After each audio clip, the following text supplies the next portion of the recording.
library system is mad.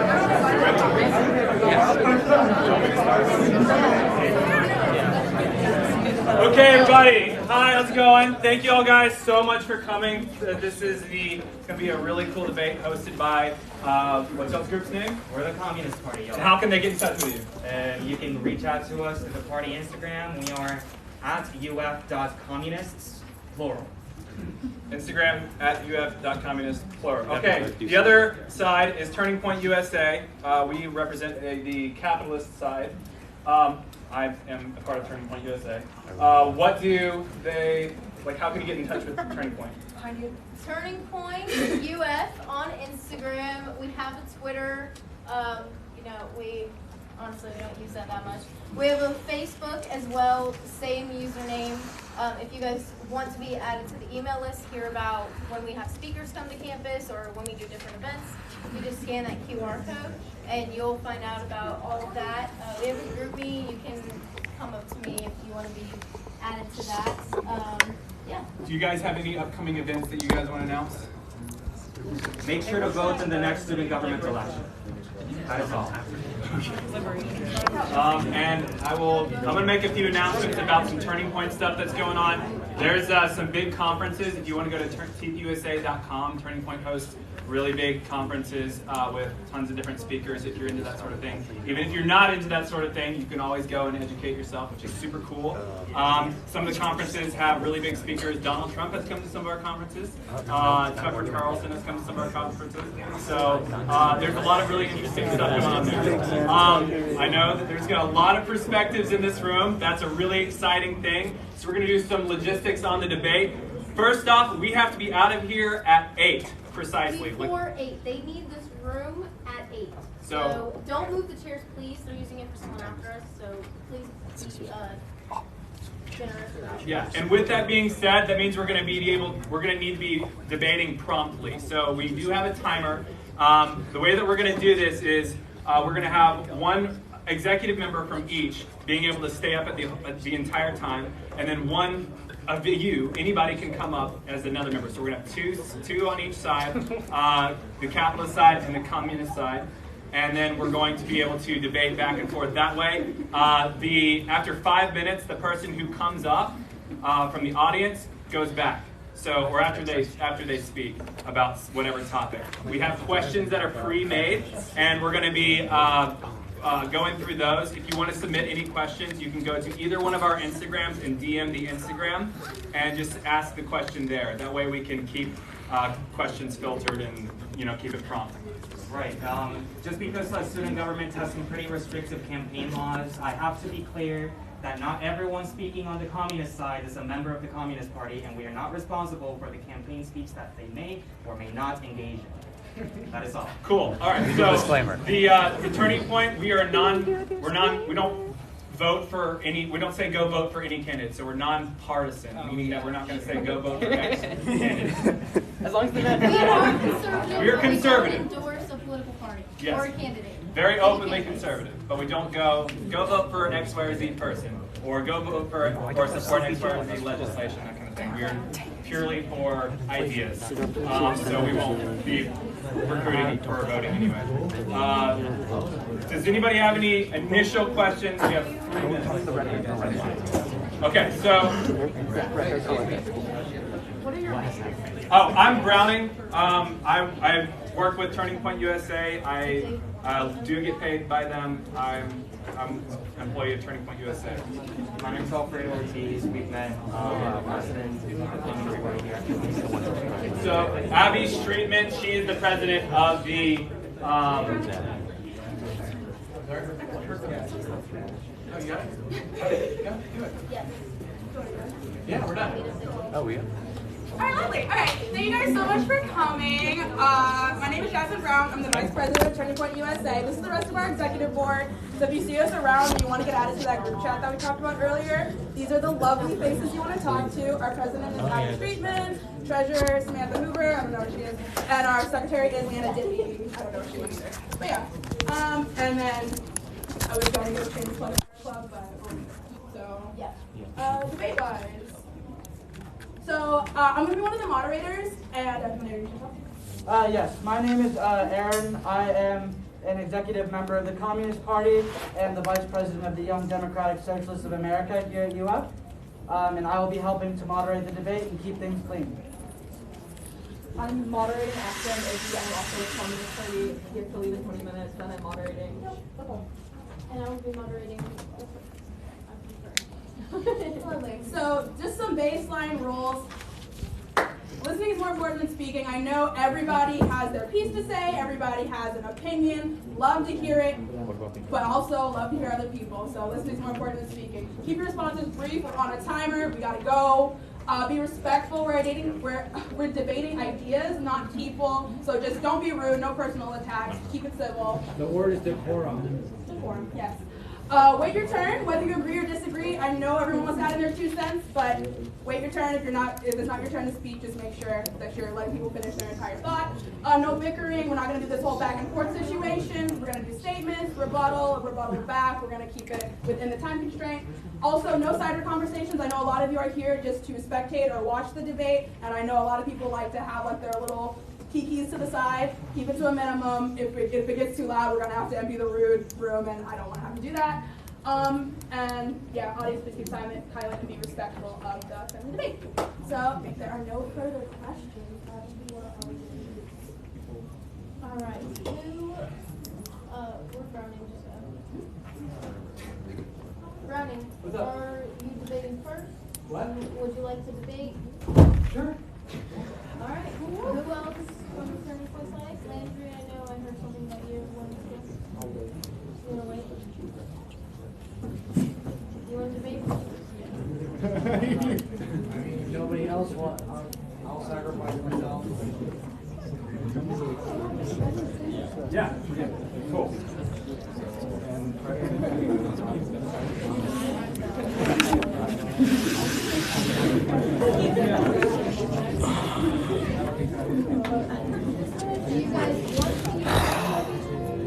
I think that it might be helpful for us to use is the microphone on? Let's try it out.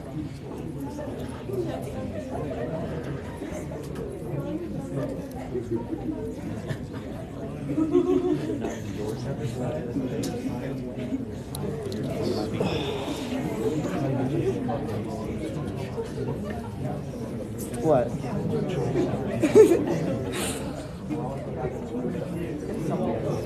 I think it's We're not starting to start.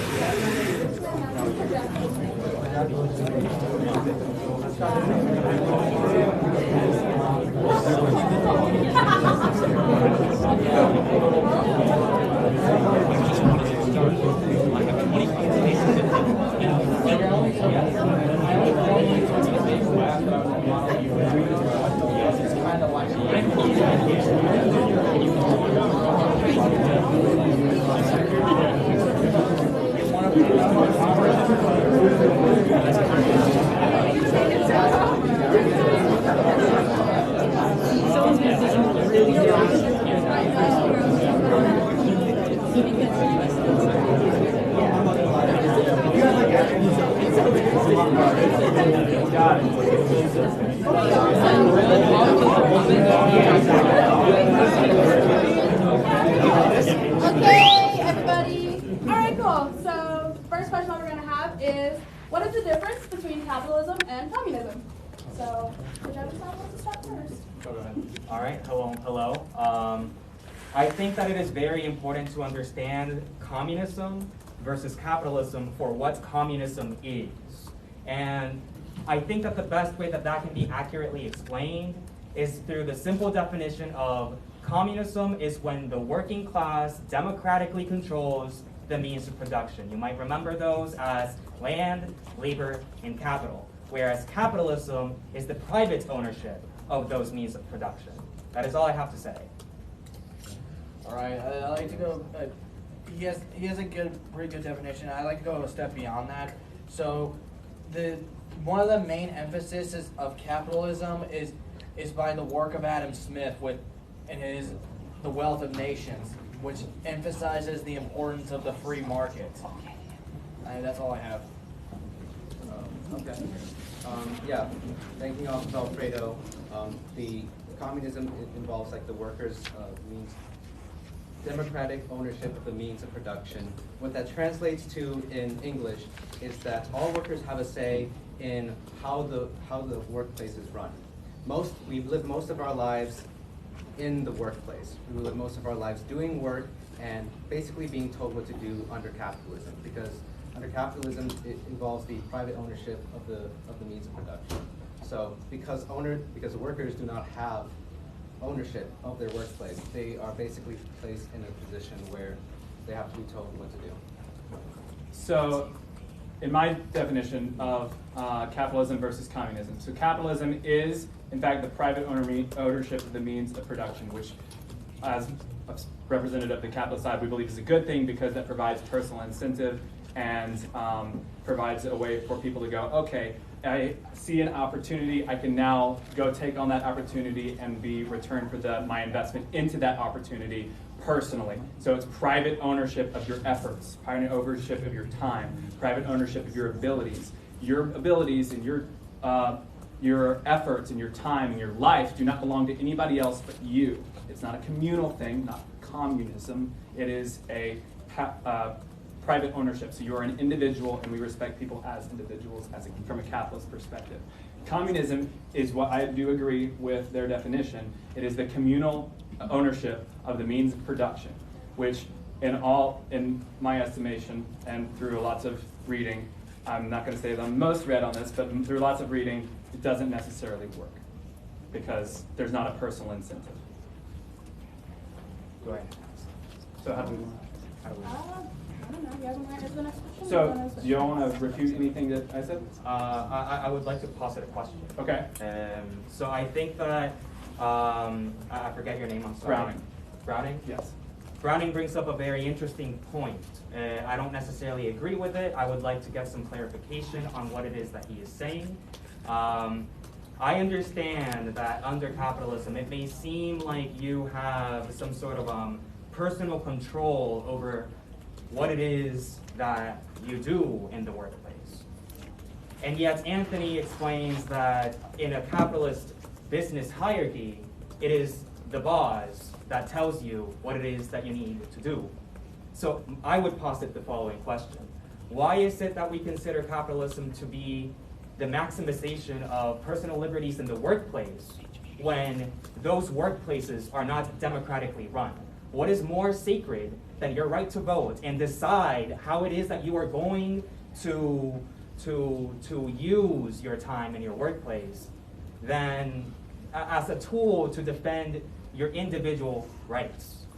So you were saying that the personal incentive, so your question is that the businesses themselves are not democratically run. You're saying that they're have a hierarchy. Am I understanding that correctly? Like there's it's okay. So it's more of you have a boss that you have to adhere to. The whole free choice in that decision making is you get to choose which boss you work for. You get to say, I want to work for this business, or I want to work for this company that exploits this talent that I have for my specific niche of business. That's why we're all going to college, is so that we can learn a specific niche skill that is marketable, that we can sell, so that we can be able to bring ourselves capital so that we can be in a better place tomorrow than we were today. So I do not believe that, and if you disagree with the system of you adhering to a boss, that adheration basically is all voluntary. You do have to work in America. That is a good thing. But you don't have, you get to choose which boss you can work for or work for yourself. Entrepreneurship is a great thing. And we like the freedom to be able to do that. And that's how every business has started, is from an entrepreneur taking on a risk and saying, I'm going to use this effort of mine, this talent of mine, and use it in the marketplace to provide value for other people so that those people don't have to do that themselves. They don't have to go, kill a cow so that they can have a cheeseburger. Okay, go ahead. Is that 30 seconds? Oh, they don't have to go kill a cow so they can have a cheeseburger. They can go to McDonald's and get a cheeseburger. That's the way that capitalism, it makes the economy efficient, because now you can specialize in something and we all rise because of it as a community at that point.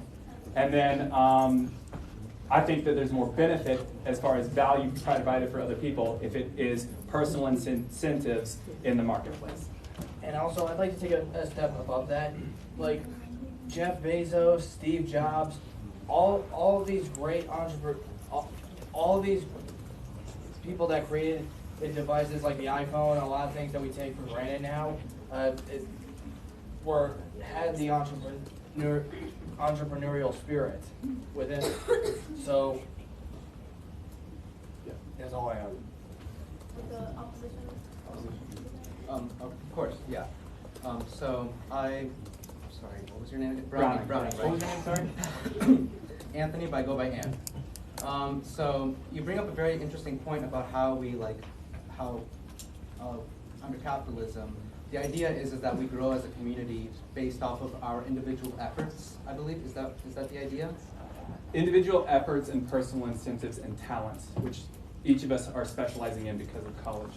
I see. And so I understand also a very important thing under capitalism is competition, right? Yes, and it's a good thing. Yes. So businesses compete against each other, but workers also compete against each other. Yes, and that's how one can rise in the ranks and the other can not. It's all about merit.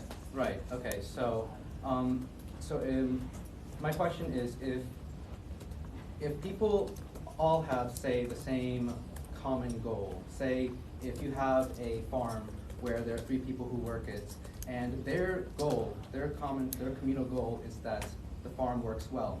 The reason that this works is because they're all part of the same class. They're all doing the same work, and they all own the farm roughly the same. But under capitalism, I suppose what would happen is that someone would own the farm, and that these 3 farmers would be competing against each other to do better. Now, what happens here is that while you can say that this, encourages competition, why do we need that extra incentive if there's already this need to produce? So you're saying that because of human need, that we have an inherent need to produce. So why? I'm not quite understanding the question. Yes. So so what I'm asking is that we already need to produce things to live. Obviously, you mentioned that Yes. working in America Food, is a good shelter. thing. Yeah. I mean, yeah. So because of that, we have competition among workers, but often that competition would involve, say,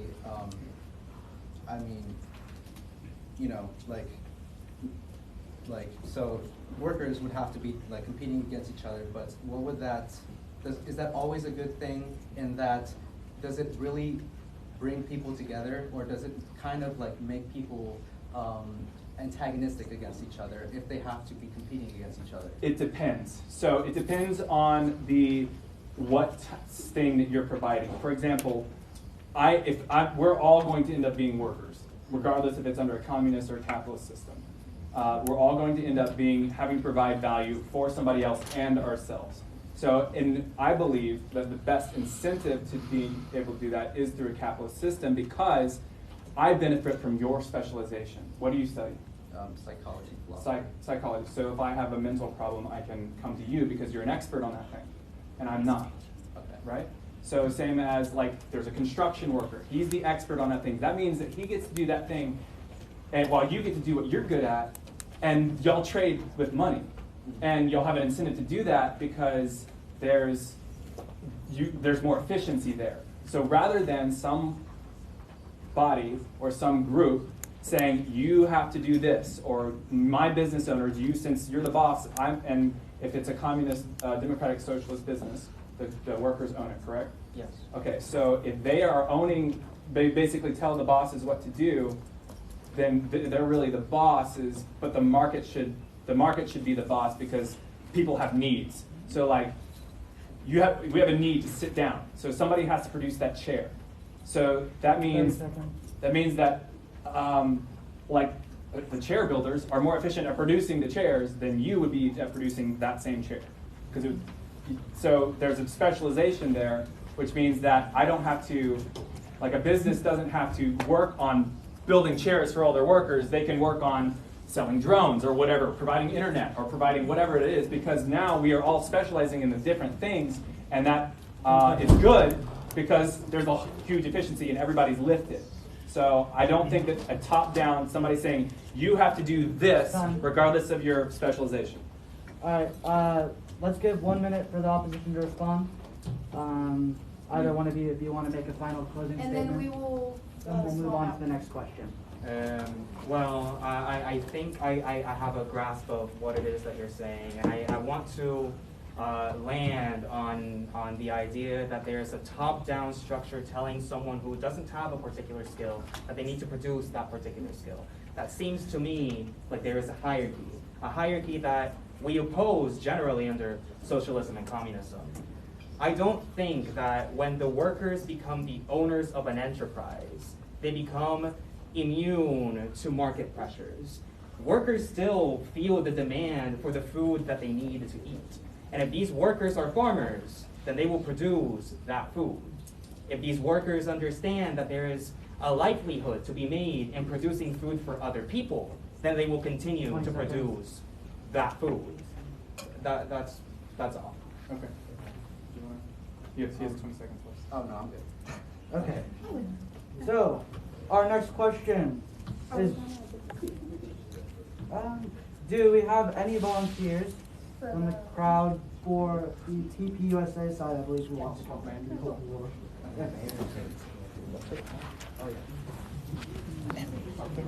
Okay. This knob turns the camera. So you press it that way to turn it that way, and that way to turn it that way. So just keep it focused on. Okay? Keep it focused on who? On the debaters. Okay. Okay. Thanks.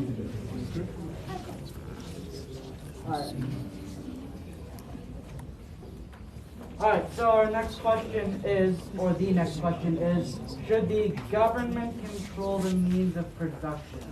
All right, I believe we had the communists start off last time, so I'm going to have TPUSA start off this time. Whichever one of you wants to go first, you have 2 minutes starting now. Short answer is probably going to be no, mainly because the government does not understand what the consumer base in any given society needs. They can do as much research as they would like, however, it's very hard to get something that specific wrong.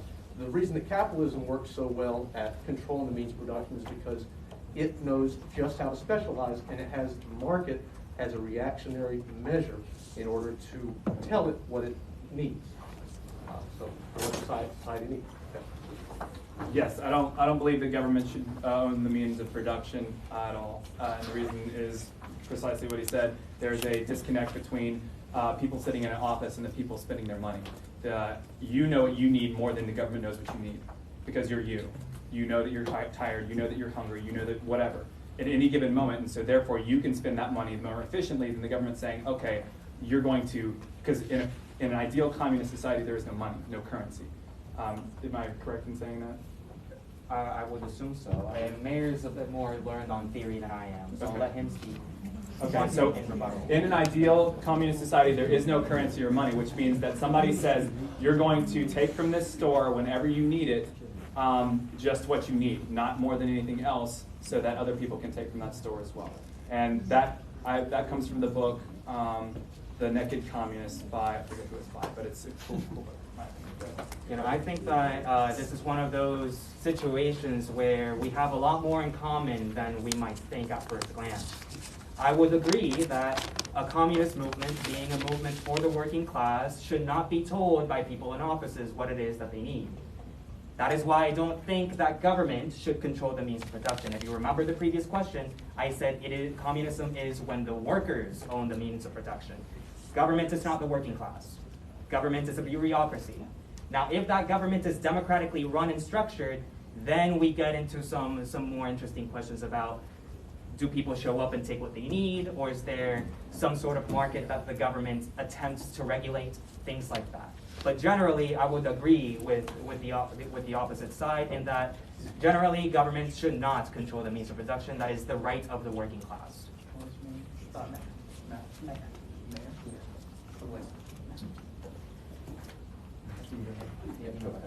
Yeah. So when you did mention, a moneyless society, you are correct. One of the most common things that you hear communists say is it's a classless, stateless, moneyless society, right? We hear that all the time. But it kind of gets misconstrued. When we're talking about not talking about money, we're not talking about no longer having means of exchange, right? Yeah. Means of exchange still exists, okay? It's just that the means of exchange are no longer commodities. They are labor values. And the labor value is what values the economy. You know, what actually powers the economy is the labor of the working class. The labor of the working class produces commodities, and so that labor is valuable, not the commodities that it actually makes. The commodities that it actually makes the product, but without the working class working, there's no value. No value is being created. So essentially, we exchange the value that the workers have with their labor, and the laborers can then use their power as the working class, and they use their time and their labor. Those are values that they have, valuables that they have that they can then use to exchange to get things. So how do you quantify that? So like if you work for something and you work as something for a certain period of time, how do you say, I did this, so therefore I can go take that food? Well, Marx's labor theory of value states it after that. 1 minute to respond. What? 1 minute to respond. Yeah, speak a little louder. I don't think people can. Oh, okay. Yeah. Apologies. Right. So Marx's labor theory of value states, right, what I just recently said, right, how we can quantify labor as this thing. And, you know, one of the things which we have to take into account is also mechanization, right? You know, obviously, you know, we're going to talk about a term right now, the socially necessary labor time. The socially necessary labor time is a term which refers to the necessary labor by a person to produce a commodity which the collective group of people all want, right? So that is the socially necessary labor time. And, you know, that is not a necessary enough labor time to actually produce commodities that people want. You know, if we just had only people working and no mechanization, and we were trying to produce enough commodities for everybody in the world, we would not be able to do it. So what we then introduce is mechanization, and once we just introduce mechanization, then we have the ability to, you know, Automation, basically? You're like automate, yeah, automate. Okay, right? mechanization, automating, Same robotics. Thing. Okay, Same that thing. kind of Same thing. thing. Gotcha. Same thing. Yeah. No worries. So once we take that into account, we now have an economy which is producing surplus, and we have workers who are able to put in less work and still reap the benefits of the mechanization that's still producing those commodities. So we're actually in favor of laborers selling their work as well. It's just we use money as a means to quantify, right, that work, so that it actually translates over into, okay, you have this much money, you can use that money to buy these products. So it is essentially the same dynamic, you're just removing the medium of exchange. And you make it essentially a lot more complicated because you're not at all able to quantify how much somebody's labor is worth without putting a actual number on it. Without constantly being in, like, surveilling every worker. Right. Which That, is and this was something else. This is something else I was thinking whenever actually you were talking. So I'm assuming, and this is from what I've read in Karl Marx's works, that communism, the end goal of communism, is that there is no centralized government, right? So communism aims to achieve the gradual abolition of the state. Exactly. So then, my question is, how do laborers who, as you say, would own their own private industry and their own labor and their own, you know, they would control the means of production, that just a general sort of country. It's almost close to anarchy, I think, but how would they know what the market needs specifically? Well, because if we think about the As far as market, quantity, go ahead. right? If we need to understand the market. On this question, and then we'll Okay. move on to the next one. No problem. We need to understand the market as something that doesn't exist outside of the human experience. We experience demand because we want certain things. If I am sick, I want health. If I am hungry, I want food. If I want to gain some certain sets of skills, then I want an education. Can I ask a question then follow up? So does the existence of a necessity imply that somebody is absolutely going to get that necessity and provide for others? Well, it depends on how government is structured. But there's no 1 government. minute to respond, please, no more questions. Well, there is a government. State, anyway. There is a government as you transition into communism. The Vanguard Party exists and sets up a government and a system in a way in which that would function without the state afterwards. what incentive does that government that is Please, moving no more toward questions. We have to move on. This is- well moving towards the abolition of government? What incentive do they have to relinquish their power? They have no incentive, because once people have power historically, they continue to have power. Right. And I fear that because many people are hurt in that process. When the government is excessively large, a lot of people's rights are infringed upon. People go hungry. We have to. Okay, go ahead. Alright, so we're gonna switch out now. Yeah. We're also going to be switching moderators. I'm going to be taking my leave. Thank you. I'm going to be replaced with my comrade. You did good. Quick plug, why do you say meeting on Friday, 5:30? We're hoping to see you there. It's going to be a lot of fun. Got some cool stuff to announce.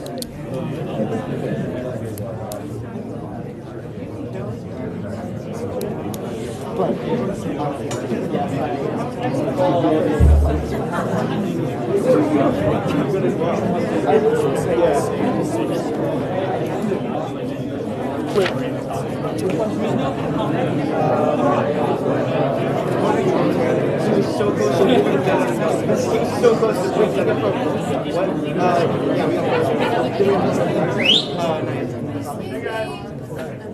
So we're switching out the moderators. She's gonna briefly introduce herself, and then we will move on to the next person. Hi guys, my name is Izzy. I use he, they pronouns, and I'm with Communist Party. And then if everyone up there wants to introduce themselves as well. Hi, my name is Diego, and I'm affiliated with Turning Point USA. I don't know if I introduced myself last time. My name is Landry. I'm affiliated with Turning Point USA and Win America Pack here in Gainesville. Hello, I am Joshua Benson. I use he, they pronouns, and I'm with the Communist Party. And I've already introduced myself. Again, I'm Alfredo Ortiz. I am the president of the Communist Party. It's great to be here. Okay, so the next question. Is your economic policy possible to achieve in modern times? Okay. Whoever wants to start. We went first last time. Okay. Thank you. Well, this is an interesting question because it applies theory into our modern reality. And of course, therein lies the issue of praxis. And how are these things going to be implemented? So I would actually argue that now more than ever is communism or a socialist economy possible, primarily because now we are advanced enough with computers and machines to produce the things that we want without having to infringe upon a person's right to do the things that they consider their art. So under communism or under socialism, what we want to achieve is we want to give people the space for them to do what it is that they are passionate about. So then if everyone's doing what they're passionate about, it makes it really difficult for enough people to produce the things that society actually feels like they need. And yet with automation, mechanization, whatever you want to call it, you can complement those workers so that you don't need that many people to produce the things that they want. Hopefully that makes sense. Sure. I'll start off with this argument, so I'll just do it how you deduct it. I'll keep it simple. In this argument, since we're talking about practicality, whether you disagree with the current state of the United States economy, whether you think it's flawed or not, the issue is it has been working. We've had an outstanding economy. We've been a world superpower for many years. Is it flawed? Absolutely. Are there things we can improve on? Absolutely. But is it feasible? Yes, it's been proven. I think this argument is a specific argument to your side to demonstrate can yours be done, because ours can be done. Of course it needs improvement, and I'm more than welcome to changes that better everyone. But I think this is one of the things where the burden of proof is on you guys, because unless you can correct me, is there a communist form of economic government, or a country that has successfully achieved it in modern era, or is very close to doing it? I don't know. If so, I would love to hear about it.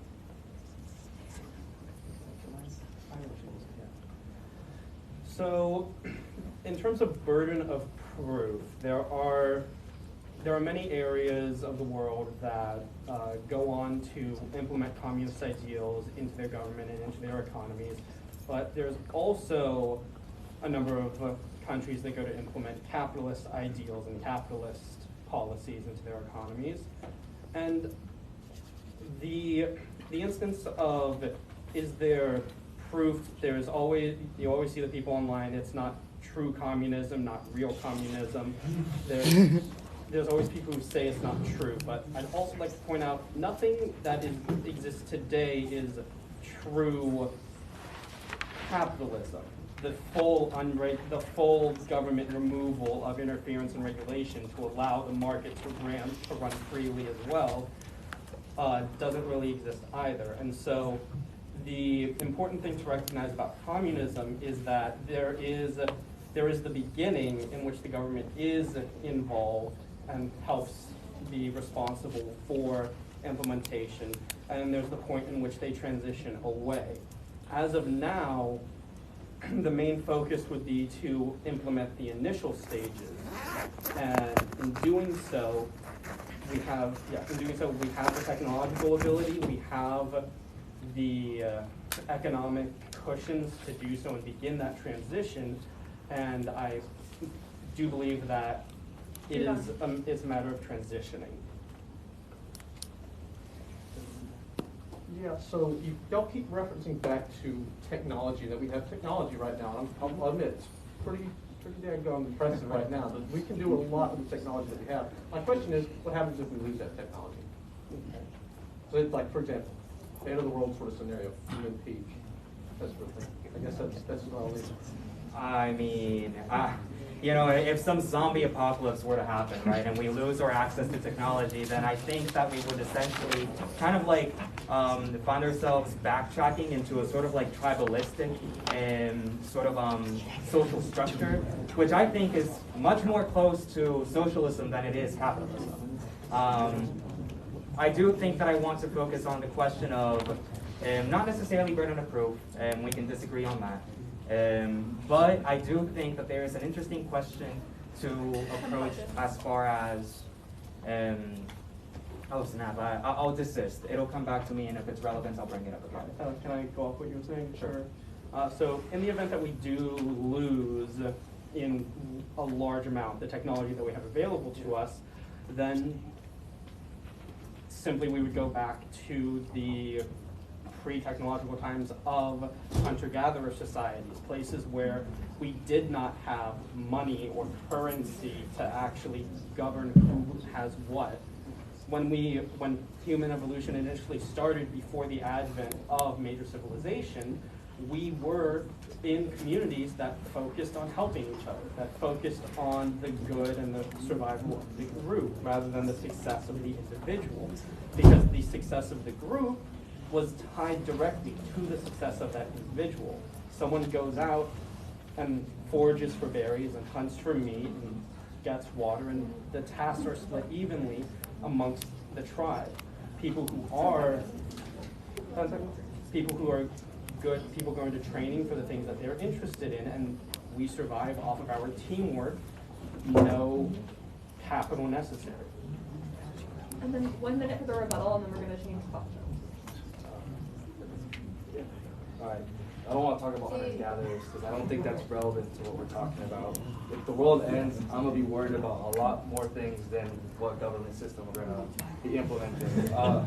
We're talking about burden of proof and all that. You raised a valid point about how, yeah, there is no pure capitalist economy. There are some aspects of some government control, and I can't deny that. It's 100% true. You know, we have regulations so that things don't get out of hand. But I think we can agree that, for example, the United States would be running a primarily capitalist system. You know, there are some stopgaps here and there, there's some regulation, but the means of production is still private. We still have private businesses, private entities, entrepreneurship. Okay, we have private businesses, entrepreneurship. The system in the U.S. is primarily capitalist. Is there a system in the world currently right now that is either on the premise or is to your standard right now? Because the question is talking about can this be implemented. Again, I don't know the answer to that because I don't want to make a statement saying it doesn't exist. Maybe I'm wrong. So can I say something? Yeah, go. I just generally don't like, honestly, the question because like, can the system be implemented? Any system you want can be implemented. Whether or not it works or not is what we really, I think, should be discussing. And I have to say, I don't, under what Karl Marx would have called the end goal of communism, that hasn't been tried. And honestly, I don't think it's even possible unless you're in a group of just family members. Yeah, you're out of time. We're moving on to the next question. Zach would like to get out of there, Lane? Go for it. Does someone want to? Let's go. Oh God. That's like the most real way of saying it, I guess. Alright. The new folks want to introduce themselves? Excuse me. My name is Zachary Forbes, and I'm somewhat affiliated with Turning Point USA. I'm coming up to speak in place of Andrew. Oh yeah, and me, I was the first speaker. My name is Colton Langs, and I'm with Turning Point. Thank you, Colin. Hi, I'm Eddie. I'm not in any way associated with the Communist Party, but I am a communist. I support, yeah, they got a China flag back there, so I think that would have been relevant, but different question, so it's fine. I think I'm a little more. Okay, all right, so the next question is going to be, which economic system is most moral and why? Who started last time? Do we have a system who goes first? I think it's yours. Sure, I'll go. I think there are different definitions of morality. I think one way to look at it, and I'll try to appeal to sort of more leftist ideas now, is we seem to have much more acceptance towards speak-ups. We have much more acceptance now, morally, towards different sexualities and different identities and the likes of that. And I think according to a lot of traditional communist ideology, it is a very bourgeoisie thing to do. It means you have a lot of money and you don't have to worry about feeding your family or things like that. So you can afford to do things like experiment with your sexuality and have fun with your identity. And I don't think that's a bad thing, but it is something that communism traditionally has not respected and has not accepted. And so I would say if your definition of morality is being accepting and recognizing identities like that, I would think capitalism is a much more moral identity than any sort of communist system that you could implement.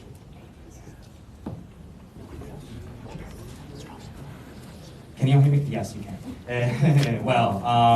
I think that an important approach towards this question is to understand the difference between communism as the economic system that I defined earlier in this debate, that being the democratic control of the means of production, and the corruption of an ideology by a government that is a consequence of the culture that they have lived in. So, when considering which economic system is most moral, well, I don't know about you, but I feel like the most moral thing to do in terms of organizing human societies is to approach things democratically. And the truth about capitalism is, if we remember from the beginning of this debate, is that it is the private ownership of the means of production. There is no room for democracy in the workplace under capitalism, but there is under socialism. I'd like to address the democratic thing, but before I do that, I'd like to start something to talk about morality real quick. I'd like to appeal to common ground, because every time we get into these debates, everybody gets angry, everybody points fingers, and we all say, you're immoral, you're immoral. Well, I think we can all agree. The thing with communism versus capitalism, both systems seek to achieve moral goods for the greater good of everyone. And capitalism, we'd like to argue that private ownership and entrepreneurship and all of that will lead to a more prosperous society. People will use their talents as most efficiently as possible to help the greater good.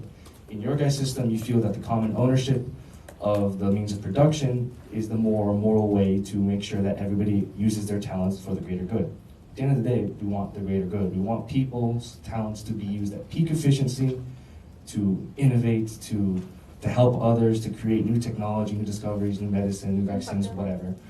Oh, 10 seconds? God damn. Oh.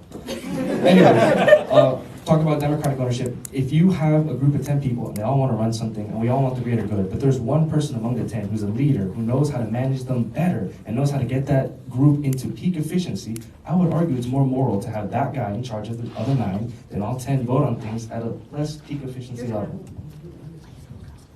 So to start off with this question, I will keep it relevant, but I do want to, since I didn't get to speak yet, I do want to say that I think that it's kind of premised in a way that is not super on par with like what an economic system is. For example, especially communism and Marxism in general, it was founded on the very unfounding of this kind of morality or sentimentality within politics.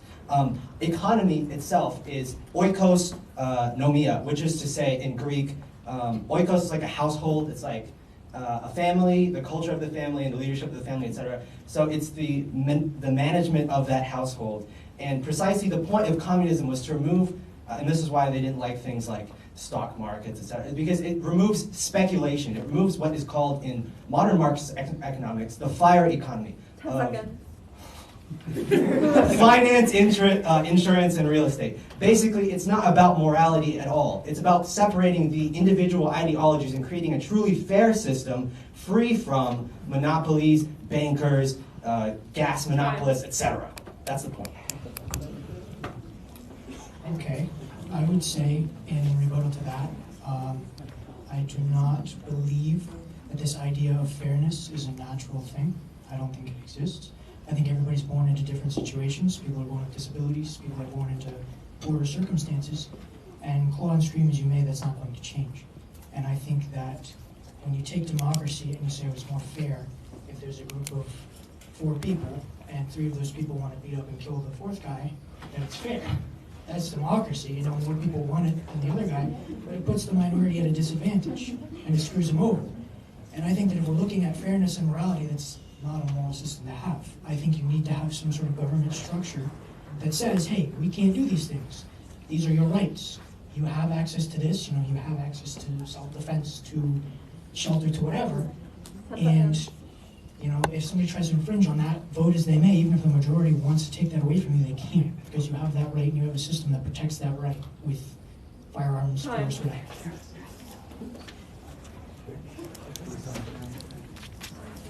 Yeah, this is the last rebuttal. I want to take a second to talk a little bit about houses and homelessness. We live in a capitalist government, there's no question about that, and we see empty apartments.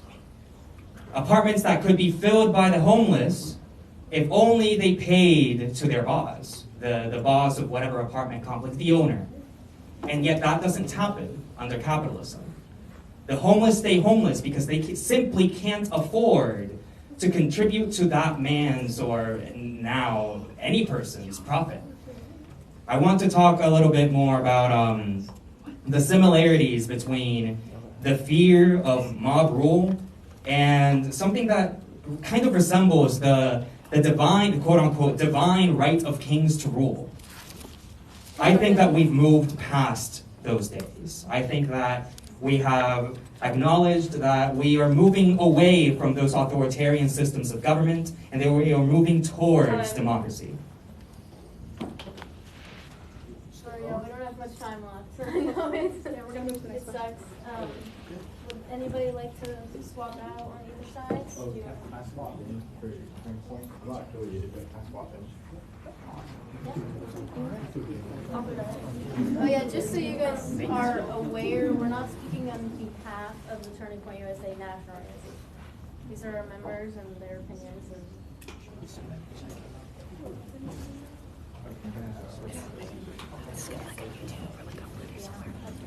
Could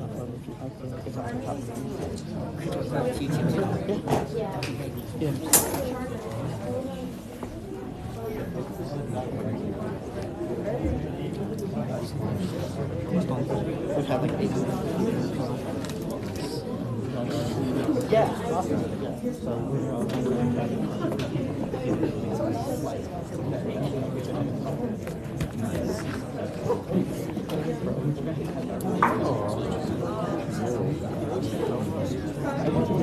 So I guess I can tell you.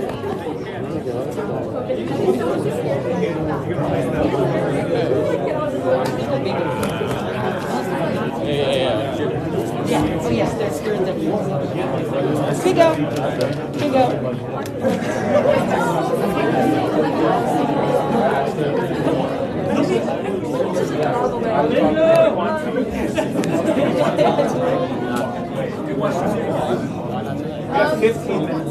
So we probably have time for 1 or 2 more questions. You want to go for the last question? All right, so New people up, if you would like to introduce yourself. No, you can go. Okay, so, that doesn't work. So, my name is Nate, and I am an affiliate of the Communist Party of U.S. My name is Alfredo.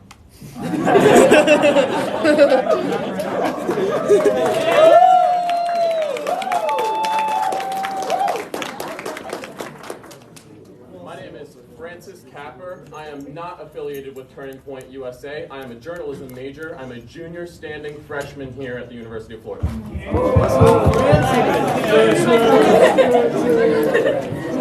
Hi, my name is Ryan. I'm not affiliated with either group. I am a proud free thinker. You got that off. Okay, yeah. We're running out of time, y'all. We have like 10 minutes left. Yeah, the audience can keep the clamor to a minimum, please. All right, cool. So then move on to the next question. Is your economic... Let's move backwards. Are there any aspects of the opposing economic policy you agree with? Yes, I actually came here tonight completely neutral. You know, I heard stuff about both sides, but I wanted to come here and get a better point of view. And so when I was staying here tonight, I looked up some stuff about communism, and I just want to make sure I got this right. You guys believe that there shouldn't be a currency, a standardized currency? Correct. Okay. So when I was sitting there tonight, I thought that, wow, that's amazing. I'm going to drop out of college, stop studying, work a really easy job, and just let everyone else do all the really hard work because everyone's equal. That's what I gathered, and I was like, wow, this is an amazing point. But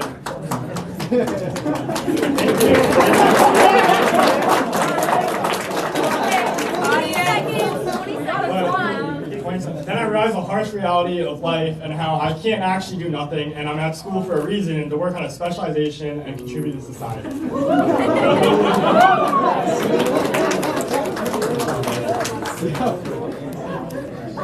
Well, hello, thank you. I am going to have to respectfully communicate that I think that is a straw man of what we're trying to say. And we came here to have a discussion in good faith. And I think that if I stick to the definitions that we started off with at the beginning of the debate, where communism is the democratic control and capitalism is the not democratic control, rather the private control of the means of production, then if we keep it at the bare bones, I apologize, but there's not a lot that we can agree with. Now, we get into the intricacies of how a government might implement these ideologies, then we might have to look at the specific laws and policies that are implemented, and perhaps, yes, I would say that, for example, the value of charity or the value of welfare that has been implemented by some capitalist countries around the world are values that I would like to see implemented. But aside from that, that falls outside of the question. And I think that I would appreciate if we stuck to that question. So, in regards to things with communism that I agree that the people need to produce products. That's the bottom line. That's about as far as my agreement with them can go. However, I would like to say that people need to produce products and people don't want to work. You get up in the morning, you have to go, as they say nowadays, you have to go wage slave. You have to go earn a wage for a designated per hour rate. Nobody wants to do it. In order to get to this university, I am on Bright Futures Scholarship. I had to work 100 volunteer hours to get here. You want to know what I did for 100 hours? I actually did more like 225. I shoveled horse manure. And I worked mentally handicapped children around horses. It's a very dangerous job. You have to make sure they don't get hurt. It's a big deal. People don't want to do those jobs. In communism, there isn't enough incentive to do it. However, I went out and I did it because I had incentive to get here. Which had to be paid for with money.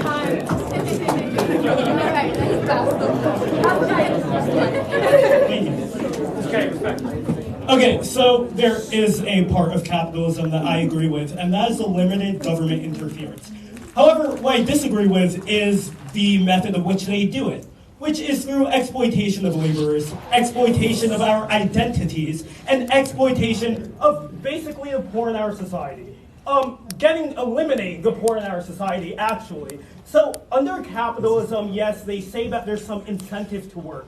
However, under communism as well, you do have an incentive to produce. And that's because you produce what you need, and you also receive what you need as well from the rest of society as well. So there will be people with specialized labor. There will be psychologists, there will be doctors, as we've seen in countries that have tried to implement communism, until our federal government has stepped in and killed many of those people who tried to do that instead. So let's look to our countries such as Norway, for instance, where 63% of the production is actually publicly owned. Agriculture, for instance, in Norway is owned by the public. Your time. All right. So we heard the man say that there are doctors in communist countries. That's fantastic. It's true. Now, does anybody know how much a doctor gets paid in Cuba? It would be less than a taxi cab driver. That's because all of their pay is distributed by the government, and taxi cab drivers can receive tips in the form of capitalism in a communist nation. Therefore, they make more than the doctors. All right. Good. I got 30 more seconds. I see a flag of a nation back there that has committed many atrocities. That's crazy.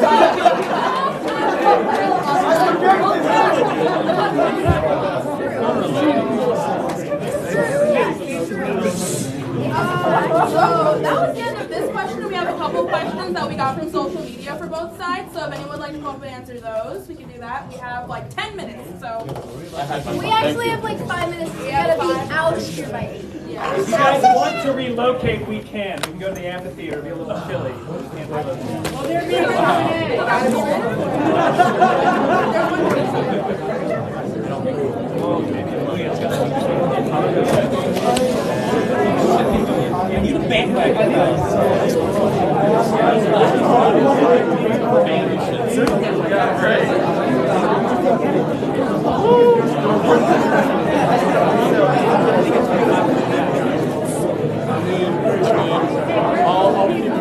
I spoke, so I gotta stay, but you guys can sit down. Yeah. I'm into it. What am I supposed to do from last time? What am I supposed to do from last time? Go ask Abby in the room. Thanks.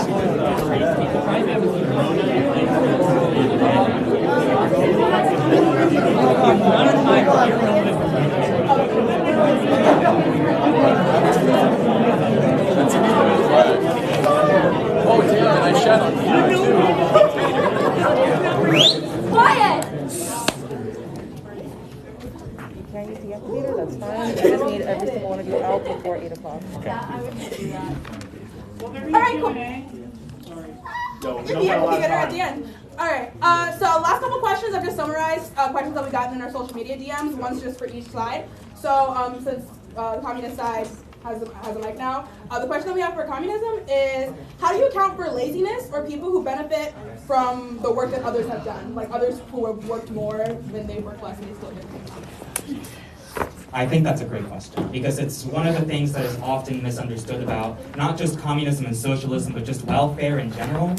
I think that it's important to recognize that under a socialist economy, especially with the advancements that we have made to this day, there is such a thing as automation. People who don't want to work might not have to because there are machines that will do that work for them. It is unfortunate that, yes, people have had to shovel horse manure in the past, but we can get machines to do that. I don't think machines have much of a disagreement with the work that they're assigned to. That's all. Yeah, did you want to add it? All right, cool. And so the other question that we got from social media for the capitalist side is, how do you account for inequality and social justice? Inequality and social justice? Yeah, like it says the welfare system in one of the parentheses. Okay. I think inequality and social justice are, well, I think a large portion of social justice is something that traditionally has only been paid attention to in capitalist countries.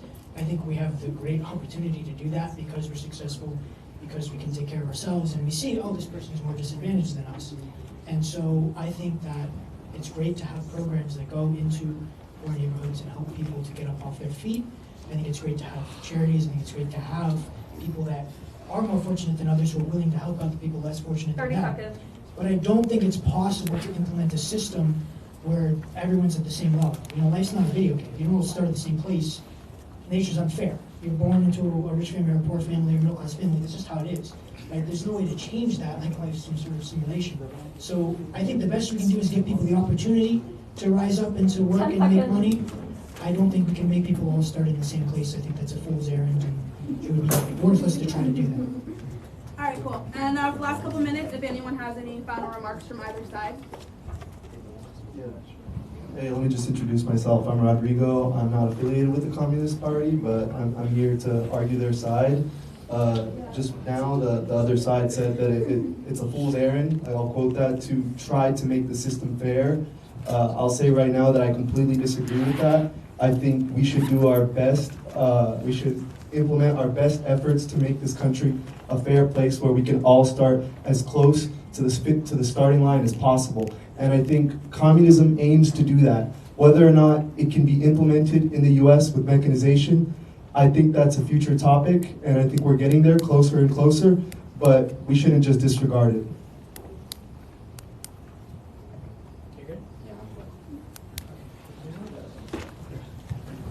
So I think an important thing you said there was that communism aims to do that. That's their aim, right? Now the issue is that just because you aim to do something doesn't mean it's going to get done. And we've seen that happen, try after try after try, and it fails. And that's what I'm